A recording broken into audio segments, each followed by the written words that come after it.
Hi everyone, I am Kakarla Krishna Kishore, professor in mechanical engineering. Today, in this session, we are going to discuss arc tempering process.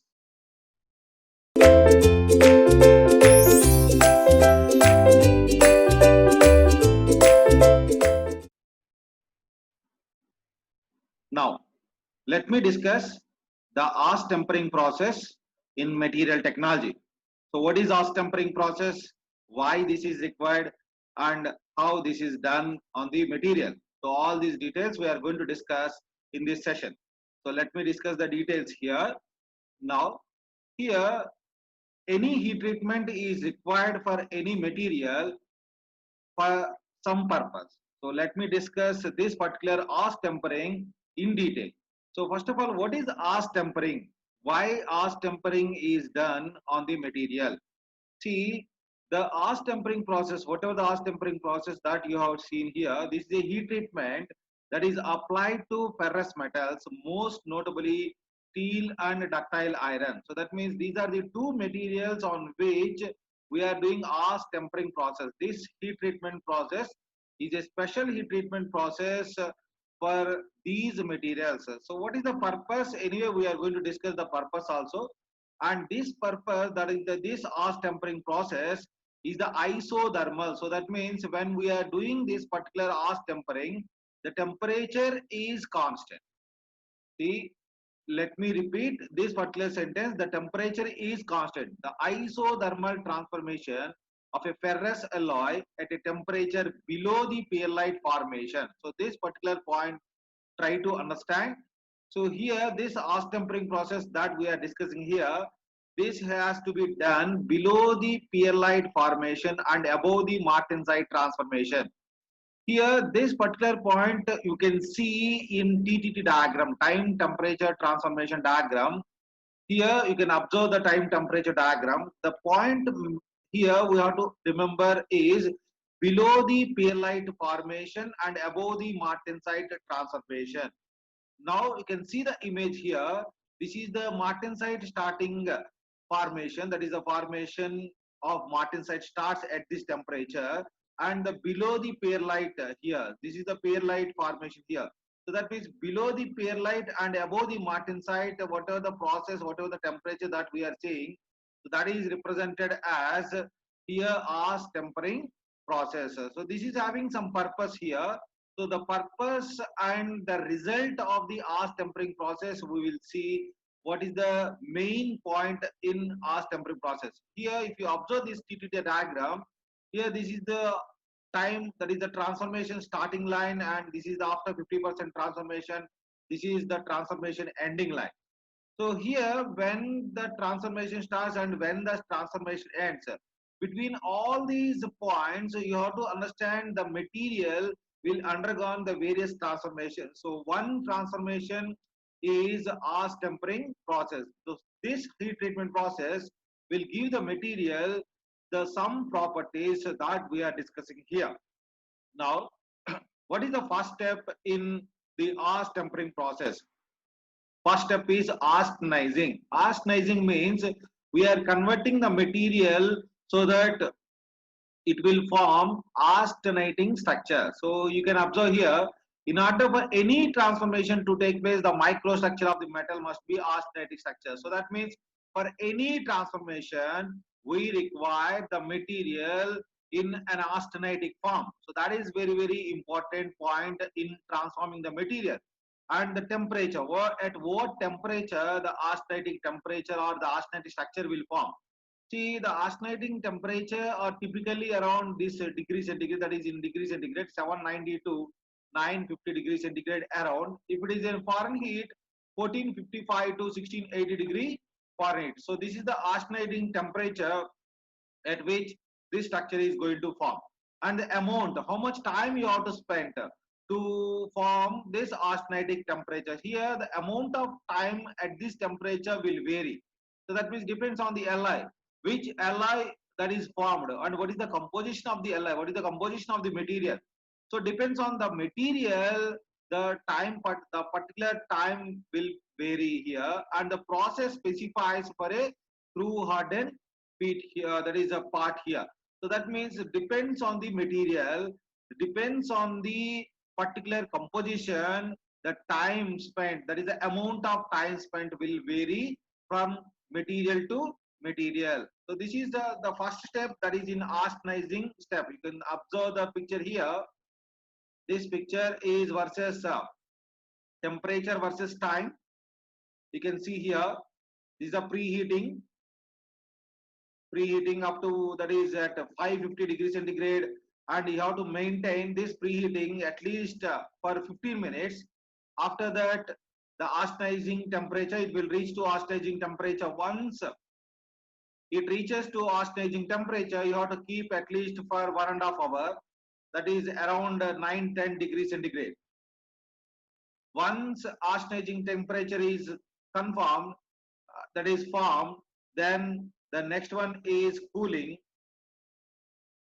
and after that again it will form a stable temperature, that is at 360 degrees centigrade. You have to maintain at least for 2 hours, and then it will form austenite. So this is the form, this is a graph.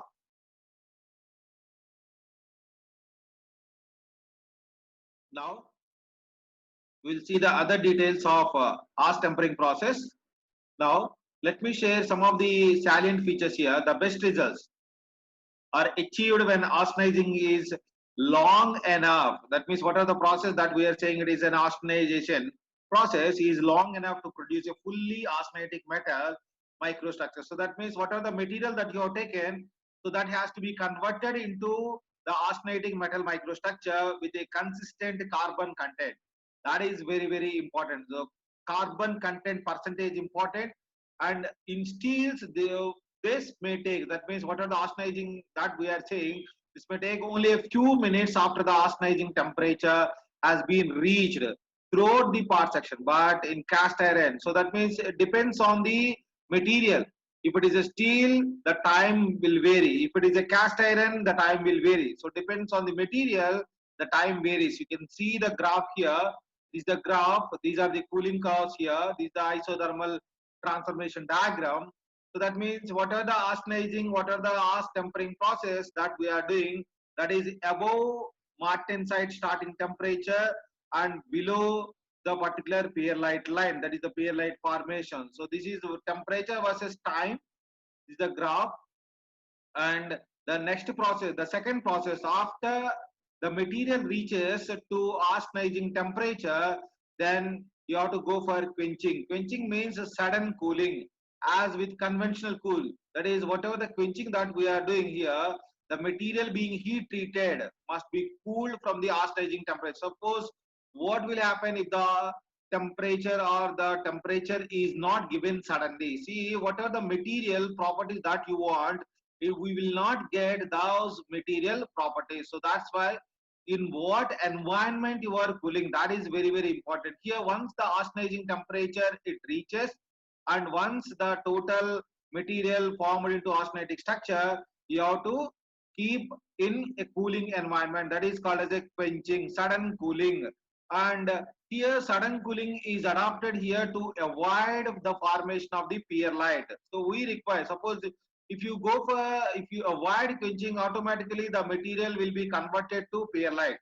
So you have to avoid the pearlite formation, so that we will get austempering the other formations here. So that's why quenching is taken. And whatever the process that we are saying, that is in austempering, the heat treat load is quenched to a temperature which is typically above the martensite start. Here whatever the temperature that we are saying, so that temperature is above the martensite start of the austenite.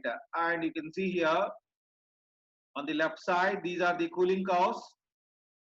If you draw the graph, so these curves you will get, and this is the line you will get tempered martensite or whatever the transformation after cooling. So this will be formed because of sudden cooling. So this will be formed martensitic structure, that is below the martensitic structure. This is the transformation. And the main salient feature, so here the two important aspects of quenching are the cooling rate and the holding time. So how much cooling you are adopting, that is at what rate you are adopting the cooling, whether you are adopting slow cooling or the fastest cooling. So that is very, very important here. And how much time you are keeping at that temperature, that is also important. So depends on the cooling rate and holding time, the entire properties, that is quenching or whatever the other material properties, depends on these two parameters.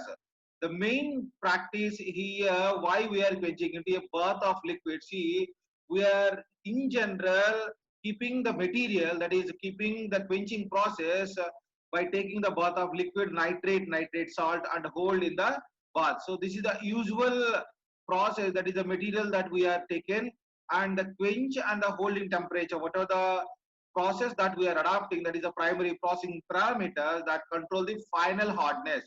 See, here we are adapting these process to control the final hardness and thus properties of the material. Automatically, we can control the material properties by adapting a proper procedure. So this is the TTT diagram that we have already seen, at which temperature the particular point is going to start. That is the ash tempering process. So this is the area at which the ash tempering process will start.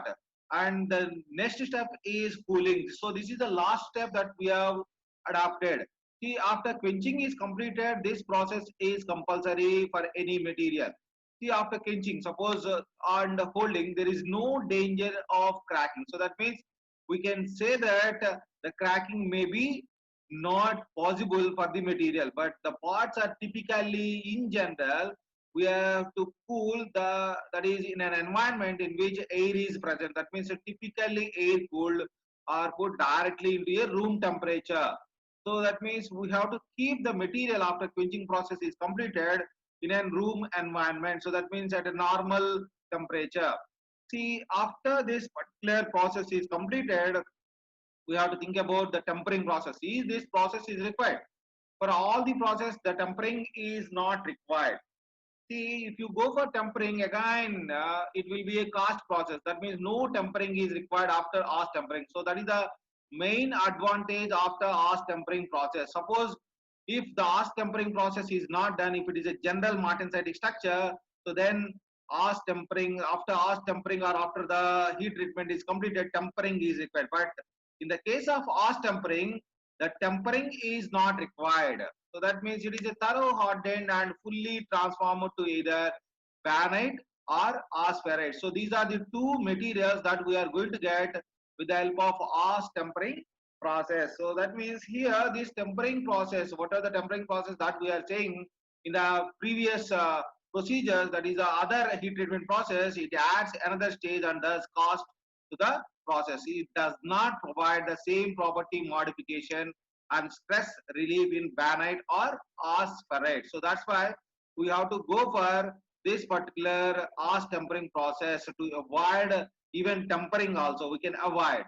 See, briefly we can say that it is a ash tempering process is primarily used to improve mechanical properties or reduce and eliminate the distortion. Whatever the material distortions are available, we can avoid with this help of ash tempering process, and it is defined by both the process and the resultant microstructure. So that means whatever the process that we are adopting, that is important.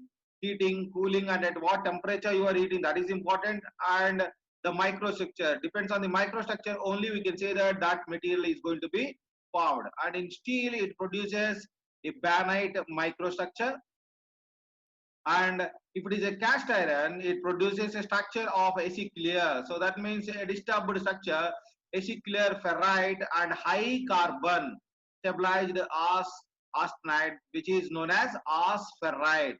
I repeat, the stabilized austenite with high carbon, which is represented as a aspherite. So these are the main salient features of ash tempering process.